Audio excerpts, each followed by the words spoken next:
In the third episode of Outlander titled Death Be Not Proud, Jamie learned that Archbug had been hiding a startling truth.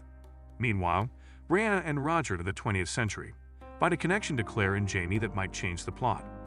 At the start of the Outlander episode 3, Bree and Roger visit their old friend Fiona Graham-Butchin in Inverness, which transports us back to Scotland.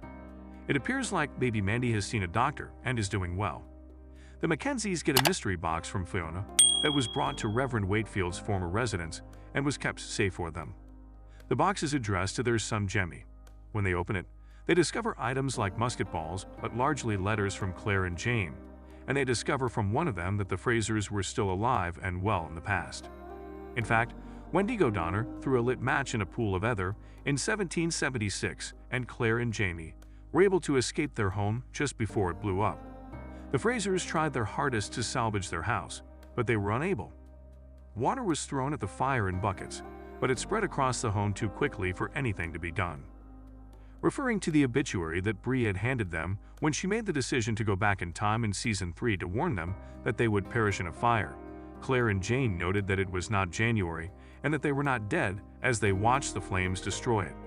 Claire remarks, "Bloody newspapers never get anything right," while Roger surmises that Bree is ultimately to blame for the house catching fire because she invented matches at the Ridge, but that it must be a different fire from the one reported in the newspaper.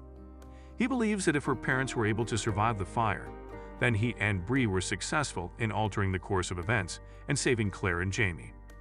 The Ridge fire left almost little behind, but Claire is able to uncover one of her writings, and Jamie discovers his old kilt neatly tucked away in a box. The fire did not, however, damage William's portrait, which Lord John had earlier given to Jamie. While giving it to his uncle, Ian discovers it among the debris and reveals that he is aware William is Jamie's son.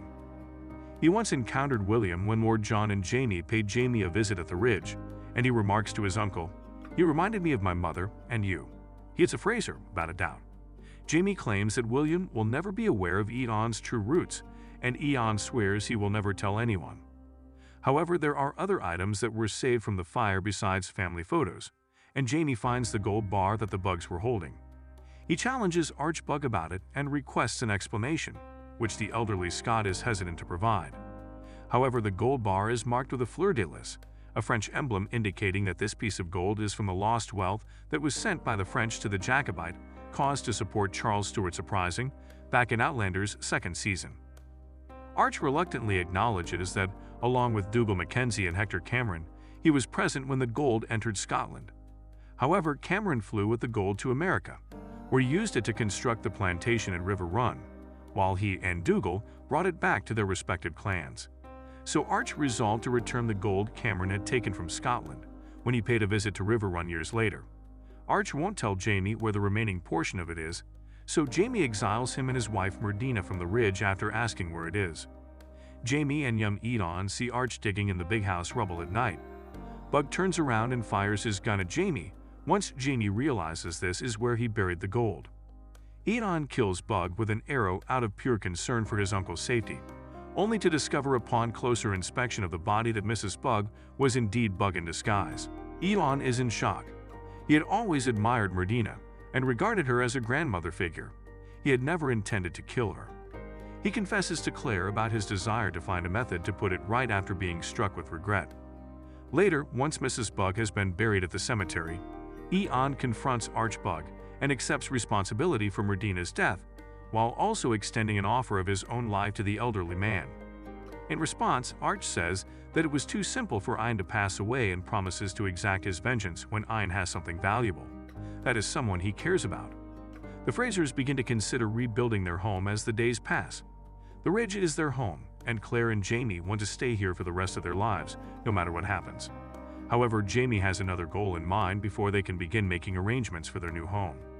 He confesses to Claire that he has been reflecting on his childhood home of Lallybroch in Scotland, and the vow he made to his sister Jenny during Season 3 to return young Ian to her safely.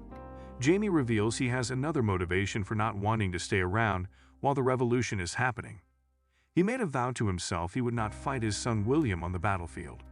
Jamie feels like it is now or never because of how near they are getting to the revolution. The Frasers and young Ian will return to their native country, it is decided. Before they begin organizing their affairs and getting ready for their journey, Jamie shares with Claire a dream he had. He could see Roger, Bree, and the babies there, all in the future, safe and sound. Even Fiona and Jemmy answering the phone were visible to him. Is Jamie now able to predict the future thanks to some sort of magical link he might have with his offspring? No one is aware, and in all honesty, Claire only cares to hear that her granddaughter is well and that her family is content. Although she would prefer to call them, she understands that letters will have to do. Speaking of letters, Claire sends one to Brianna outlining their preparations for their impending departure from the Ridge as well as their intention to travel to Scotland. Jamie continues Claire's letter by relating the story of the Jacobite gold to his daughter and explaining what he did with it. Half of it was melted by him, Claire and Ian, and made into musket bullets like to those in the package they delivered to Jemmy. The remaining portion was hidden in a cave that Jamie and little Jemmy once discovered while out hunting. He assures Bree in his letter that Jemmy will be able to reveal the location of the wealth if she ever needs it. When Roger and Bree discover this letter in the future, they grasp Jamie's message and realize it refers to the missing Jacobite gold. But since they don't actually need it, and it's rumored to be cursed, they decide not to approach Jemmy about its enigmatic whereabouts. Nevertheless, they want to know. Bree and Roger read the other letters after they returned to Boston, because they were unwilling to read them all at once. But before they go, Bree has something she wants to show her husband.